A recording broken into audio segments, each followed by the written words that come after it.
आज जैसा देखा जाता है कि आज की राजनीति पैसों की राजनीति है। आप बरसों से पंचायती राज से जुड़े हैं। ऐसा भी माना जाता है कि आज सरपंच का चुनाव लड़ने के लिए भी लोग कहते हैं लाखों खर्च कर देते हैं। उस समय तो इतना ना तो पैसा था, और जो चुनाव प्रचार है आज जितनी गाड़ियाँ, जितना माहौल बनता है, उस समय महज साइकिल पे प्रचार करना, किस तरह की चुनौतियाँ आती थी तब और अब में? मैं पंचायत राज का जब पहला चुनाव लड़ा था, जब मेरे पास मोटरसाइकिल थी और मोटरसाइकिल से मैं हर घर में डोर टू डोर संपर्क किया, और उस टाइम में मैं पहला जो चुनाव जीता वो मात्र 9,000 रुपये में पंचायत समिति का चुनाव जीत गया।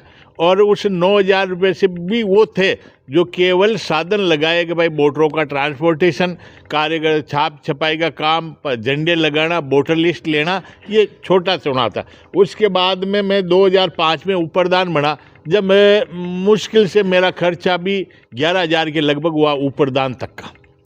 और उसके बाद में मैं प्रधान के लिए सन 2015 में चुनाव लड़ा, तो उस टाइम में हम राजकीय सीमाओं के अंदर मेरे सामने माननीय गजराज सिंह जी थे, जो कांग्रेस के बहुत बड़े दिग्गज थे, राजनीतिक परिवार से थे, और उनका हमारा चुनाव लड़ा। हम मात्र 24-25 हज़ार में पंचायत समिति का मेंबर का चुनाव जीता, और 3 या 4 हज़ार में मैंने प्रधान का चुनाव जीता। कोई खर्चा नहीं था, कोई जनता नहीं मांगे थे।